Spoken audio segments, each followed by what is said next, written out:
और आइए आप सुनते हैं एक साक्षात्कार जिसमें हमारी रेडियो टीम की सदस्य दिव्या बात कर रही हैं प्रोफेसर समीर खांडेकर जी के साथ। तो आइए सुनते हैं ये साक्षात्कार।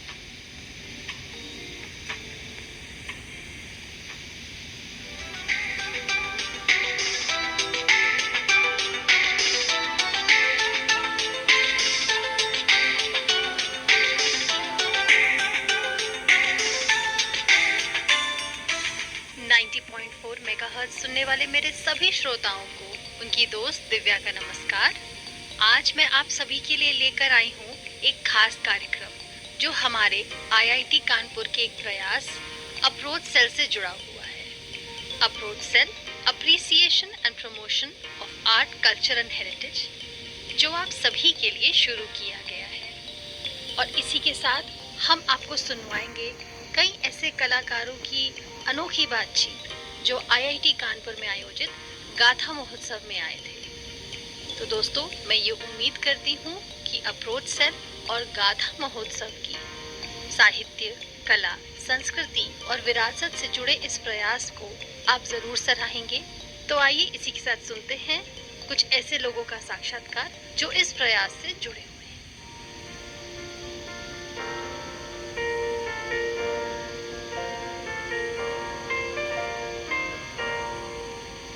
श्रोताओं नमस्कार, आप सुन रहे हैं आपका अपना 90.4 मेगाहर्ट्ज़ पे IIT Kanpur community radio station.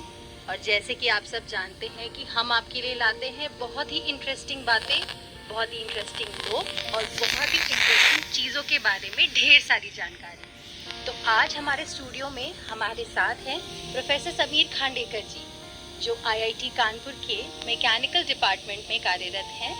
और एक प्रोफेसर होने के साथ साथ उनका स्टूडेंट से जो अटैचमेंट है, इंस्टीट्यूट से जो अटैचमेंट है, उसके बारे में हम सब बहुत अच्छे से जानते हैं। शिक्षा यानी पढ़ाई के साथ साथ वो बहुत सी चीज़ों में इंटरेस्टेड हैं। उनका हिंदी साहित्य से कुछ अनोखा ही प्रेम है।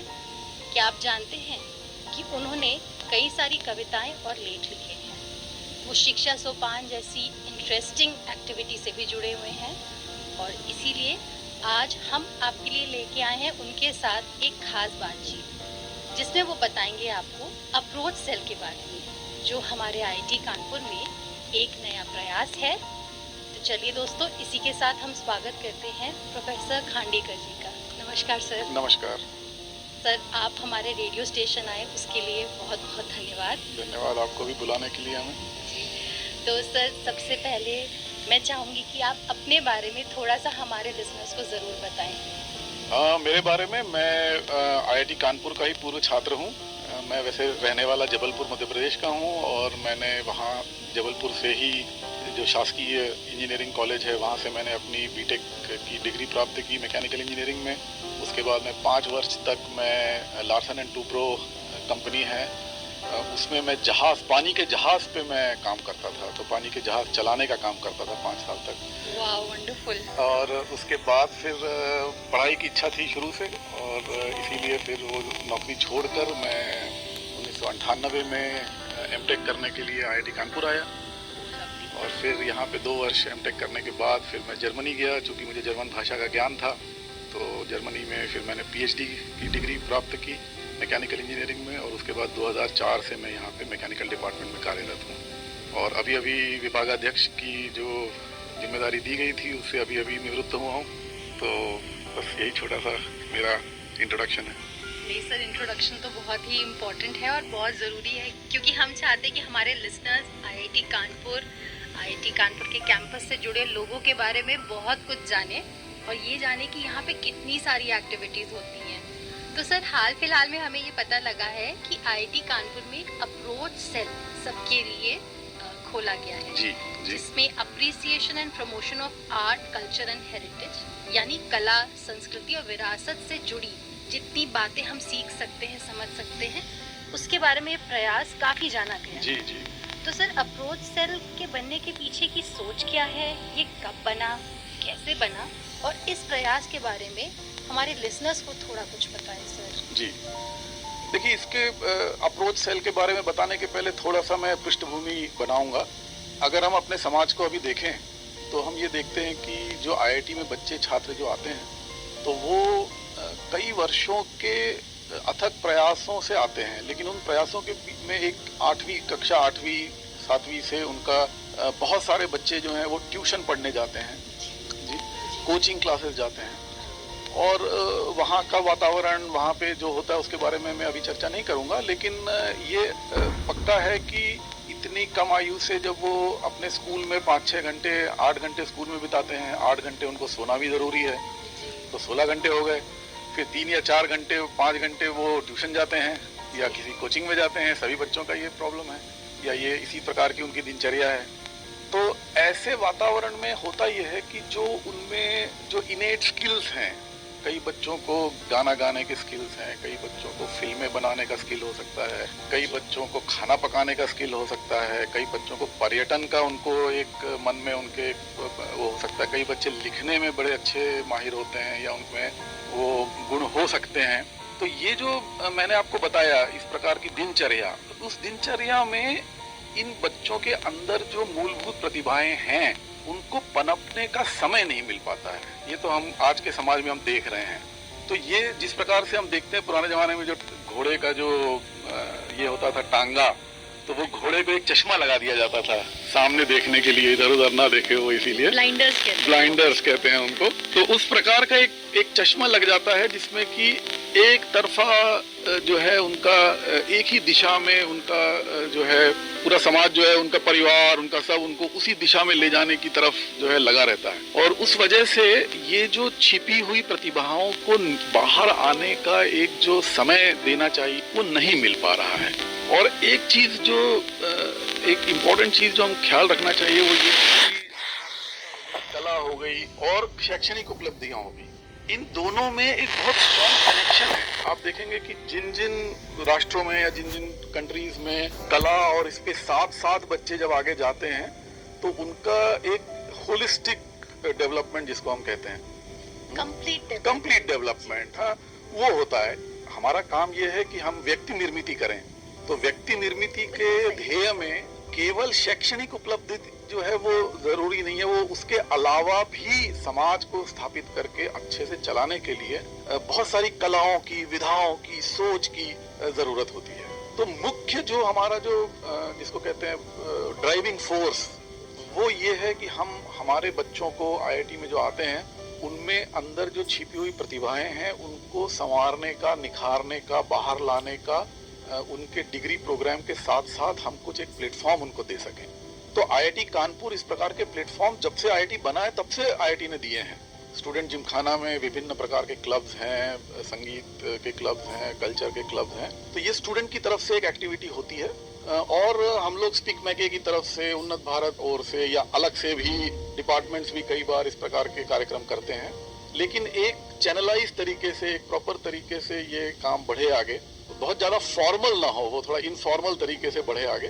तो उस सोच के साथ ये अप्रोच सेल का गठन करने का एक विचार मेरे मन में आया था, और मैंने जनवरी 2021 में, हम जब कोरोना से पास हो रहे थे तो लग रहा था ऐसा, जिनके घरों में तबला बज रहा था, गाना बज रहा था, भजन हो रहे थे, उनके घरों का वातावरण, और जहाँ पे कला नहीं थी वहाँ पे जो टेंशन्स थे, स्ट्रेस था, वो घर में बैठ के लॉकडाउन के समय, उस प्रक्रिया से जब गुजरे हम भी, तो एक ऐसा लगा कि हाँ, जिन जिन घरों में आर्ट है, कुछ पेंटिंग है, कुछ कल्चर है, वहाँ का वातावरण, और अन्य घरों में कई बहुत स्ट्रेस का भी हमको वो आया।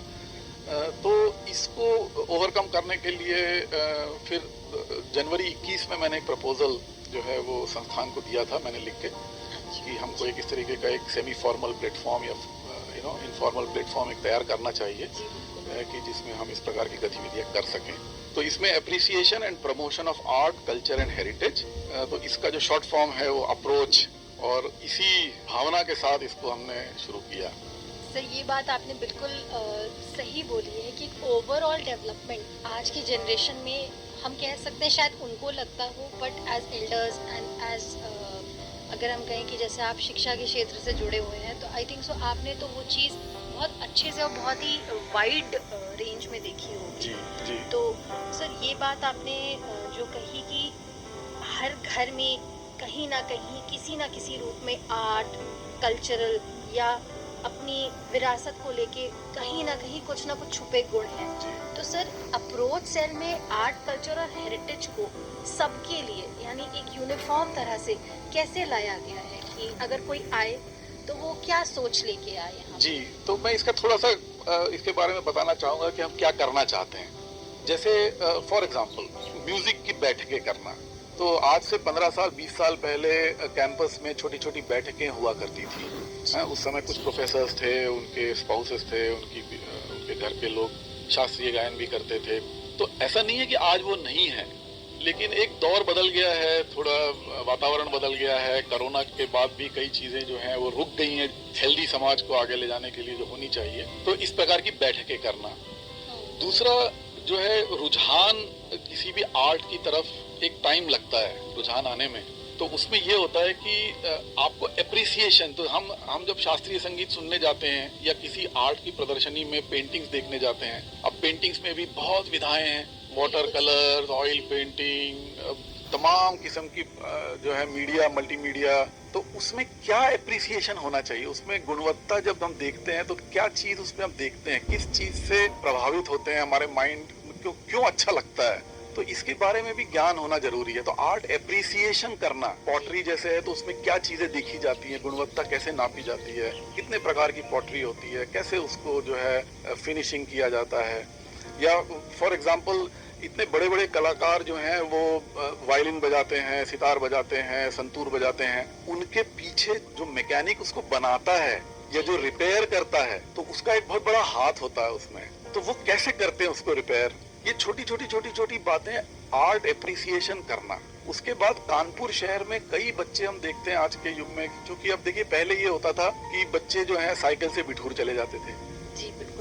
अब रोड के ऊपर इतना ट्रैफिक बढ़ गया है कि हमारे पेरेंट्स भी नहीं चाहते कि बच्चे साइकिल लेके जो है बिठूर तक जाएं। उसके बाद चलिए ठीक है, बिठूर नहीं जाते थे तो कभी साइकिल लेके गेट पे चले जाते थे, गन्ने का जूस पी लेते थे, कुछ डोसा खा लेते थे, ठीक है। तो अब तो ये हो गया है कि वो ऊपर मोबाइल के ऊपर जो है वो डिलीवरी हो जाती है। तो ये ना, आप जो है टेबल से बिना उठे आप 24 घंटे सारी एक्टिविटी कर सकते हैं, ठीक है। व्हाट्सएप है और सोशल मीडिया है और असाइनमेंट करना है और खाना भी खाना है। और तो अब आप देखिए बच्चा जो है यहाँ पे आने के बाद 4 वर्ष तक वो ये भी नहीं जान पाता कि कानपुर जो है उसकी विरासत क्या है, उसका हिस्टोरिकल इम्पोर्टेंस क्या है। उससे एक किसी सिटी में यदि हम रहते हैं तो उससे जुड़ाव पैदा करना, यहाँ के कल्चर को जानना, यहाँ पे क्या हुआ था 1857 में, क्या हुआ था, पेशवा कहाँ रहते थे, क्यों अंग्रेज जो है जीत सके या कहाँ से वो भागे, और गंगा जी के तट के ऊपर किसने घाट बनाए, अहिल्याबाई होलकर का क्या उसमें रोल था, मराठे कैसे यहाँ पे आके बस गए, ठीक है। उसके बाद जो हमारी बड़ी सिमेट्री है वो कैसे बनी, यहाँ का चर्च किसने बनाया।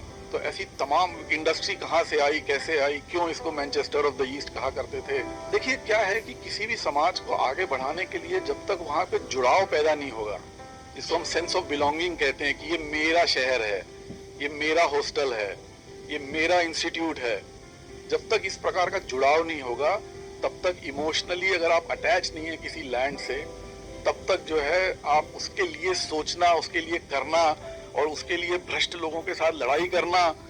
जब हम कहते हैं ये मेरा घर है तो उसके सामने फिर हम कचरा भी नहीं डालते हैं, के ऊपर कभी कोई आके कोई टूट जाती है तो हम तुरंत उसको ठीक करने में लग जाते हैं। जिम्मेदारी की बात होती है। जिम्मेदारी। तो ये क्या है ना कि जब तक हम एक होलिस्टिक एजुकेशन नहीं देंगे, केवल एक तरफा, जैसा मैं कह रहा था घोड़े को वो चश्मा लगा के उस तरीके का केवल बीटेक हो गया या इंजीनियरिंग या साइंस में डिग्री ले ली, लेकिन समाज से जुड़ा नहीं है। आज हम बात करते हैं एंटरप्रेन्योरशिप की, तो एंटरप्रेन्योरशिप कौन होता है? जो समाज में जो प्रॉब्लम्स हैं उसको समझ के उसका एक टेक्नोलॉजिकल सोल्यूशन दे के उसकी एक कंपनी शुरू करके समाज के लिए एक सोल्यूशन प्रदान करे और उसका एक इकोसिस्टम, इकोनॉमिक इकोसिस्टम बनाए। तो यदि आपको आपके हेरिटेज के बारे में पता नहीं है, यदि आपको आपके लोगों के समाज के बारे में, किसान कैसे कौन सा हल यूज कर रहा है, कब बुआई करता है, कौन सी चीजें इस्तेमाल करता है, कहाँ उसको दिक्कत हो रही है, तो ये जुड़ाव को पैदा करने के तरीके हैं अलग अलग। तो अप्रोच सेल का भी एक ये उद्देश्य है कि हमारे बच्चों का समाज के साथ, उनकी हिस्ट्री के साथ, उनके आर्ट के साथ, केवल इंडिया नहीं, केवल इंडियन या लोकल नहीं, लेकिन इवन इंटरनेशनल भी, क्योंकि हमारे बच्चे बाहर भी जाते हैं। जी बिल्कुल। तो वहां जाके उनके आर्ट को अप्रिशिएट करना, उनके आर्ट को समझना, तभी तो हम जुड़ाव पैदा कर सकेंगे। कुछ हम भी सीखें, कुछ हम भी एग्जैक्टली। तो ये उद्देश्य है इसके। तो अब इसमें जैसे मैंने बताया कि संगीत की बैठकें करना, आर्ट एग्जीबिशन लगाना, बच्चों को जो है हेरिटेज टूर पे लेके जाना, फिर लोगों को बुला के स्पेशलाइज लेक्चर्स उनसे लेना, हिस्ट्री में, ज्योग्राफी में, आर्ट में, ठीक है। उसके बाद जो हमारा हेरिटेज है उसकी कहानियां, देखिए कहानियां, अभी जैसे मैं कह रहा था कि बच्चे जो है उनको समय ही नहीं है, दादा दादी के साथ, नाना नानी के साथ रहते नहीं है, क्योंकि न्यूक्लियर फैमिली हो गई है, ठीक है, सिंगल परिवार है, और 8 घंटे स्कूल, 8 घंटे सोना, और होमवर्क करना, और ट्यूशन के प्रॉब्लम सॉल्व करना, और जेई की पढ़ाई करना। उसके बाद न कहानी सुनने का टाइम है, न कहीं घूमने का टाइम है, न कहीं जाने का टाइम है। तो ऐसा समाज जो है ये वीक समाज। तमाम एक्टिविटी करेंगे और उसके बारे में जो है वो अभी प्लानिंग भी चल रहा है, कुछ एक्टिविटी शुरू भी हो गई है। सर, आपने एक बहुत अच्छी बात बोली कि जब तक जुड़ाव नहीं होगा तब तक ना इम्पोर्टेंस समझ में आएगी और ना हम अपनी प्रॉब्लम्स के सॉल्यूशंस निकाल पाएंगे। और सबसे इम्पोर्टेंट चीज़ दोस्तों ये है कि हमें जुड़ाव केवल अपने लिए ही नहीं, हमें अपनी सोसाइटी, हमारे पड़ोस में कौन रह रहा है, हमारे एरिया का क्या हाल है, हम जिस कम्युनिटी में रहते हैं वहाँ क्या स्थिति है, यहाँ तक कि स्कूल लेवल पे भी अगर बच्चे ये ध्यान दे कि मेरा स्कूल कैसे चल रहा है, क्या मैं अपने स्कूल को साफ रखता हूँ, मैं अपने डेस्क को साफ रखता हूँ, या मैं अपने घर को भी साफ रखता हूँ। ये सब चीज़ें धीरे धीरे आपको कहीं ना कहीं आपकी कला, संस्कृति और अंत में आपकी विरासत से ज़रूर जोड़ेगी। तो सर, जुड़ाव पे मैं आपसे ज़रूर पूछना चाहूँगी कि इस प्रयास में यानी अप्रोच सेल के साथ कौन कौन लोग जुड़े हुए हैं। हमारे लिसनर्स बहुत खुश होंगे कि अगर आप उन लोगों के बारे में उनको बताएं। जी, जैसा कि मैंने बताया, जनवरी 2021 में मैंने प्रपोजल दिया, उसके बाद 3-4 महीने तक उसके ऊपर डिस्कशन हुआ। अप्रैल में मुझे कहा गया कि इस प्रपोजल में कुछ और चीज़ें जोड़ें और एक कमेटी का एक सुझाव दें। तो हमने हमारे फैकल्टी कलीग्स हैं, डॉक्टर ललित सारस्वत हैं HSS डिपार्टमेंट में, डॉक्टर शत्रुपा हैं, डिज़ाइन और पारंगत हैं, और फिर स्टाफ मेंबर्स का भी बहुत इंपॉर्टेंस है कि स्टाफ मेंबर्स में, क्योंकि बहुत सारी कलाएं जो हैं वो हमारे स्टाफ मेंबर्स में भी हैं। आपने देखा होगा IIT के स्टाफ का एक बढ़िया सा गायन का समूह भी है, और कई स्टाफ के घरों में भी काफ़ी एक्टिविटीज़ होती हैं। तो स्टाफ मेंबर्स में से डॉक्टर चंद्रशेखर गोस्वामी जी, उनको लिया गया।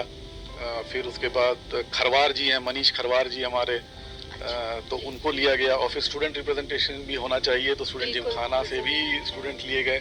फिर उसके बाद विचार विमर्श करके फिर उसके बाद संस्थान ने जो है हमको एक जगह दी, जो अप्रोच सेल अब जो बना है, तो उसकी एक बिल्डिंग जो है वो एकेडमिक एरिया गेट नंबर 2 के अंदर आप जब जाएंगे तो दाहिने हाथ की तरफ एक बिल्डिंग थी जो पहले कैफे हुआ करता था, तो उसको अभी अप्रोच सेल को दे दिया गया है। तो वहाँ पे फिर एक्टिविटीज़ करने के लिए अब उसको तैयार किया जा रहा है। वेबसाइट तैयार है, वेबसाइट भी लॉन्च हो गई है। और जैसा कि आपको पता होगा कि उसके बाद जो हम लोग ने उद्घाटन किया इसका, तो वो एक बहुत ही बढ़िया कार्यक्रम पिछले वर्ष नवंबर में हुआ था, जिसमें अंतरंग नाम से हमने उसको आउटरीच ऑडिटोरियम में उसको कार्यक्रम को रखा था। और एक बहुत रंगारंग म्यूजिकल कार्यक्रम हुआ था, जिसमें आपको जानकर खुशी होगी कि हमारे जो IIT कानपुर के चेयरमैन हैं board of governors doctor Radhakrishnan, जो कि इसरो के चेयरमैन रह चुके हैं, मंगलयान के जो उनका जो पूरा ग्रुप था उसके लीडरशिप दी हुई है, और आज भी हमारे संस्थान के बोर्ड ऑफ गवर्नर्स के चेयरमैन हैं। वो स्वयं बहुत अच्छे कर्नाटक म्यूजिशियन हैं, वो कथकली डांसर हैं। तो मैं जो ये बता रहा था कि आपको कि जितना ज़्यादा आप कला क्षेत्र से जुड़ेंगे उतना आपकी प्रोडक्टिविटी, क्रिएटिविटी साइंस में बढ़ेगी। और इसके उदाहरण आपको वर्ल्ड वाइड भी, इतिहास में भी आप देखते हैं कि बड़े बड़े साइंटिस्ट जो हैं वो एक्चुअली कोई वायलिन प्लेयर था, कोई पियानो प्लेयर था, कोई पेंटिंग करते थे, कोई भ्रमण करते थे। तो इस प्रकार तो उन्होंने कर्नाटक म्यूजिक पेश किया। उसके बाद हमारा जो बोधि ग्रुप है कैंपस में, जो रविंद्र संगीत का एक ग्रुप है हमारे यहाँ, तो उन्होंने रविंद्रनाथ टैगोर का संगीत प्रस्तुत किया। फिर डॉक्टर अमरावती विश्वास, प्रज्ञा जी, इन्होंने जो है हिंदुस्तानी म्यूजिक उसमें किया। तो ये उद्घाटन समारोह पिछले वर्ष किया हमने नवंबर में, अंतरंग नाम से। तो इसका भी वीडियो जो है वो YouTube पे अवेलेबल है, आपके दर्शक देख सकते हैं, उसको सुन सकते हैं। और उसके बाद फिर डॉक्टर वेंकट नारायणन है, हमारी फैकल्टी हैं, वो वायलिन बजाते हैं बहुत बढ़िया। देवानंद जी पाठक जो आपके रेडियो स्टेशन से जुड़े हुए हैं वो तो उन्होंने भी साथ दिया उसमें। मृदंग प्लेयर आए थे बाहर से, दिल्ली से। तो इस प्रकार एक बढ़िया कार्यक्रम हुआ और उसके बाद फिर अब जगह सुनिश्चित हो गई है, वेबसाइट बन गई है, कमेटी तैयार है और एक कार्यक्रम भी हमने शुरू कर दिया है हिंदुस्तानी क्लासिकल म्यूजिक के आर्ट एप्रिसिएशन का। तो हम चाहेंगे कि ज़्यादा से ज़्यादा स्टूडेंट्स, ज़्यादा से ज़्यादा समाज के जो लोग हैं, हमारे कैंपस के परिवार के लोग हैं, वो इससे जुड़ें। और अब आगे वाले समय में करीब 6 और 7 गतिविधियां हम प्लान कर रहे हैं, तो उसके बारे में भी मैं आपको थोड़ा सा बताऊंगा। तो दोस्तों, आपने जाना कि अप्रोच सेल के साथ कितने सारे लोग जुड़े हुए हैं, ना केवल स्टूडेंट्स बल्कि फैकल्टी मेंबर्स, कैंपस मेंबर्स, इन सब ने मिलके अपने अपने हिस्से का योगदान दिया है, जिससे हम सबके लिए एक ऐसा एनवायरनमेंट बना सके जहां हम खुले दिमाग से सोच सके और शायद अपने लाइफ की प्रॉब्लम्स और अपनी लाइफ में जो स्ट्रेस है उसको भगा सके। क्योंकि अगर हम खुश रहेंगे तो हम अपना काम, पढ़ाई और यहाँ तक कि अपनी कला को, अपनी पर्सनल एक्टिविटीज़ को भी उतना ही टाइम दे सकेंगे जितना शायद हम खुशी को महत्व देते हैं। तो सर, ये बात तो आपने बहुत अच्छी बताई कि इतने सारे इंस्पिरेशनल लोग अप्रोच सेल से जुड़े हुए हैं। इसी के साथ साथ सर, सबसे बेसिक क्वेश्चन ये है कि जैसे आपने बताया कि वेबसाइट भी बन गई है, तो उस पे जाके लोग ये प्रोग्राम कैसे ज्वाइन कर सकते हैं? जैसे अगर कोई एनरोल करना चाहे, कुछ सीखना चाहे, तो कैसे ज्वाइन कर सकते हैं? तो अभी हमने एक प्रक्रिया शुरू की है, एसोसिएट मेंबरशिप। तो ये इसमें कोई शुल्क नहीं देना है और इसमें एक छोटा सा डेटा हम मांगते हैं जो वेबसाइट पे तैयार है, आप फॉर्म भर सकते हैं उसका। और उसमें आप किस कला से जुड़े हुए थे, आपको किस कला में इंटरेस्ट है, आप कितना समय इस सेल के लिए, प्रकोष्ठ के लिए दे सकते हैं, और आप क्या पढ़ रहे हैं यहाँ पे या कैंपस में रहते हैं तो आप कहाँ रहते हैं, इस प्रकार की मूल जानकारी वहाँ से मिल जाएगी। और अभी जो इस एसोसिएट मेंबरशिप के लिए जो हमने एक छोटा सा ड्राइव किया था, उसमें करीबन 150 से ज्यादा लोग उसमें ऑलरेडी एनरोल हो चुके हैं। तो बहुत अच्छी बात है। जी। और अब हम ये करना चाहेंगे कि उन 150 बच्चों में से या 150 जो लोग जुड़े हुए हैं मेंबर्स में से भी कुछ टैलेंट बाहर निकलेगा, तो उनकी अभी मीटिंग्स लेना है, उसके बारे में अभी चिंतन चल रहा है। और उनमें से, और दूसरा जो है करीब 7, 8, 10 अलग अलग, जैसे पॉटरी है, वास्तुकला है, आर्किटेक्चर है, उसके बाद फिर सिलाई बुनाई कढ़ाई, लखनऊ चिकन का काम है, चिकनकारी है, उसके बाद पॉटरी, क्ले पॉटरी जो है, स्टोन पॉटरी है, स्टोन क्ले है। तो इस प्रकार के विभिन्न विधाएं जो हैं, तो उनमें से कई अच्छे ग्रुप से मेरा जुड़ाव अभी हमारे कमेटी ने किया है और उनको भी अब यहाँ पे बुलाने का और उनके साथ कार्यक्रम करने का एक सिलसिला जो है वो शुरू कर रहे हैं हम। तो सर, देखा जाए तो आपने इतनी wide variety of art, culture and हमारी संस्कृति से जुड़ी इतनी सारी चीज़ें अभी इतनी बता दी, और मुझे लगता है जैसे जैसे लोग जुड़ते जाएंगे ये चीज़ें और बढ़ती जाएंगी। और मैं हमारे लिसनर्स से और हमारे कैंपस मेंबर्स से ये रिक्वेस्ट करूंगी कि बढ़ चढ़ के अप्रोच सेल में हिस्सा लीजिए। आपके योगदान से शायद यहाँ पे कुछ नया हम सबको सीखने को मिल सकता है, और ये प्रयास जितना आगे बढ़ेगा शायद mental health and physical wellbeing हमारे कैंपस की उतनी ही अच्छी होगी। एब्सोल्युटली जी। तो सर, आपने इतनी सारी अच्छी अच्छी बातें हम सबको बताई, और मैं ये प्रार्थना करती हूँ कि कैंपस मेंबर्स बढ़ चढ़कर अप्रोच सेल से जुड़ें, इसमें हिस्सा लें, ताकि आने वाली विंटर्स में भी मेरे ख्याल से हम लोग सर कुछ और ऑर्गेनाइज जरूर आप लोग करेंगे, तो वो चीज़ें और अच्छी हो। इसी के साथ साथ मैं चाहूँगी कि सर, अंत में आप हमारे लिसनर्स को एक मैसेज ज़रूर दें, जिससे वो इस सेल में आके जुड़े, अप्रोच सेल में आके जुड़े और कैंपस की प्रगति में अपना योगदान दें। सर जी, सबसे पहले तो मैं स्टूडेंट्स को एड्रेस करना चाहूँगा। जिस प्रकार आप यहाँ आए हैं, तो हम लोग सभी गौरवान्वित महसूस करते हैं कि आप IIT कानपुर में आप स्टूडेंट बन के आए। आपने भी बहुत लगन से मेहनत की, आपके परिवार ने आपको साथ दिया, आपके टीचर्स ने आपको साथ दिया, आपके सभी रिश्तेदारों ने भी, मैं समझता हूँ भाई बहन छोटे बड़े, उन्होंने भी आपको बहुत संभाल के 18 साल तक आपको समाज ने आपको बड़ा किया और अब आप यहाँ पहुँच गए हैं। लेकिन जैसा कि मैं पहले बता रहा था कि ये जो आपका रूटीन था, उस रूटीन में कहीं तो भी शायद आपका आर्ट छूट गया हो, या आपको उतना एक्सपोजर ना मिला हो, आपका व्यायाम छूट गया हो। ऐसा भी होता है, कई स्टूडेंट्स हमारे यहाँ आते हैं जिनका व्यायाम छूट जाता है, तो कुछ योग करने का कोई समय ही नहीं मिला उनको, कहीं दौड़ने का समय नहीं मिला, तो ऐसे कई चीजें जो छूट गई हैं, उनमें से आर्ट, कल्चर, हेरिटेज, ये जो हिस्सा है, जो हमारा जो लेफ्ट ब्रेन और राइट ब्रेन की बात होती है, तो दोनों का बैलेंस जो है वो होना चाहिए। नहीं तो अदरवाइज अगर एक उंगली कोई बहुत लंबी हो जाए तो हम उसको दिव्यांग कहेंगे, है ना, उससे काम नहीं हो पाएगा। तो एक बैलेंस, जैसे उंगलियों का सब साइज एक प्रकार से बैलेंस करके फिर हम उससे काम ले सकते हैं। तो इस प्रकार मस्तिष्क में भी हमारे जीने का जो विधाएं हैं, तो उससे एक होलिस्टिक बैलेंस जो है वो बना रहता है। तो स्टूडेंट से मैं ये प्रार्थना करूंगा कि आप थोड़ा सा सोचें इसके बारे में कि क्या छूट गया और उसको हम कैसे कैचअप कर सकते हैं। और जो भी आपको आईआईटी कानपुर आपको जो भी सुविधाएं उपलब्ध कराता है, जो भी अपॉर्चुनिटीज उपलब्ध कराता है, उसका पूरा उसका जो है वो रस लें और अपने जीवन में आगे बढ़ें।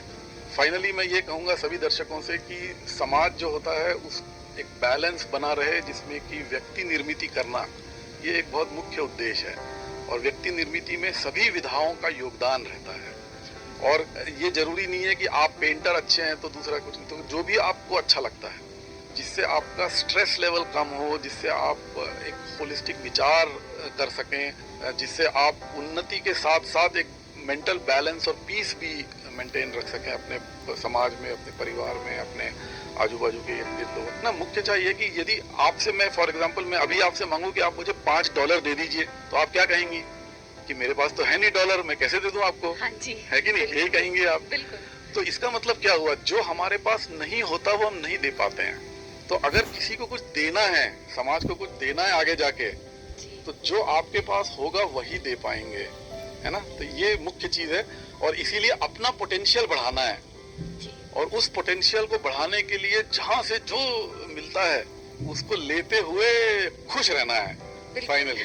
तो ये अंत में ये सब जो एक्टिविटीज चलती हैं ये खुश रहने के लिए चलती हैं और एक खुशहाल समाज जो होता है वही प्रगति कर सकता है। और यही नेशनल एजुकेशन पॉलिसी जो है 2020 में जो आई है उसका भी उद्देश्य है कि इस प्रकार के व्यक्ति निर्मिति करें कि जो हमारे देश को आगे बढ़ा सकें एक समग्र रूप से। धन्यवाद। सर, आपने बहुत अच्छी बात बोली कि जब हमारे पास कुछ होगा तब हम आगे कुछ दे पाएंगे। और दोस्तों, हमें एक चीज जरूर याद रखनी चाहिए कि जरूरी नहीं कि हमारे पास सब कुछ हो, पर जो कुछ हमारे पास है हमें उसे देने लायक या योग्य जरूर बनना चाहिए। चाहे वो 1% हो, 5% हो या फिर 100%। हो सकता है आप किसी कला में अच्छे हो और शायद किसी कला में अच्छे ना हो, पर जिसमें अच्छे हैं उसमें आपका योगदान अपने लिए और दूसरों के लिए कितना है ये बहुत मायने रखता है। तो मैं अपने कैंपस मेंबर से ये रिक्वेस्ट करूंगी कि बढ़ चढ़कर अप्रोच सेल में हिस्सा लें, अपनी देश की, अपने शहर की, अपने इंस्टीट्यूट की कला, उससे जुड़ी बातें, उससे जुड़े कई अनोखी चीज़ों को जानें। और इस इंस्टीट्यूट में रहते रहते इस बात को ज़रूर जान लें कि यहाँ से आप जो कुछ भी सीख कर जाएंगे वो आपकी लाइफ में हर दिन, हर क्षण, हर पल काम आएगा। इसी के साथ सर मैं आपका बहुत बहुत धन्यवाद करना चाहूँगी कि आप हमारे रेडियो स्टेशन आए। आपने हमसे और हमारे लिसनर्स से इतनी सारी बातचीत की। बहुत बहुत धन्यवाद। बहुत धन्यवाद आपका भी। और आगे जो हमारी एक्टिविटीज चलेंगी उसके बारे में भी आपका सहयोग जो है वो हमको मिलता रहेगा। बिल्कुल। क्योंकि आर्टिस्ट आएंगे, बहुत सारे विधाओं को जानने वाले एक्सपर्ट्स आएंगे, उनकी बातों को रेडियो स्टेशन में रिकॉर्ड करके रखना और प्रचार प्रसार करना उसका, तो वो भी एक आपकी तरफ से एक बहुत बढ़िया जो है वो कार्य रहेगा। बिल्कुल, हमारा मंच इसीलिए है, हम सबके लिए, सब हमारे लिए। परफेक्ट। तो इसी के साथ मैं सबसे अनुरोध करूंगी कि आप अप्रोच सेल की वेबसाइट iitk.ac.in/approach पर जरूर जाएं। वहां पे आपको क्लासेस से लेके शेड्यूल तक की सारी जानकारी मिलेगी। इसी के साथ अगर आप हमारे रेडियो स्टेशन पे भी फ़ोन करते हैं या मेल करते हैं, हम आपको अप्रोच सेल से जुड़ी सारी जानकारी देंगे। हमारा फ़ोन नंबर है 0512-259-4479। अगर आप चाहें तो हमें मेल भी लिख सकते हैं। हमारा ईमेल आईडी है 90.4@iitk.ac.in। इसलिए दोस्तों, सबके साथ और सबके लिए हम सब खड़े हैं। तो इसी के साथ मुझे, आपकी दोस्त दिव्या और डॉक्टर खांडेकर को दीजिए आज्ञा।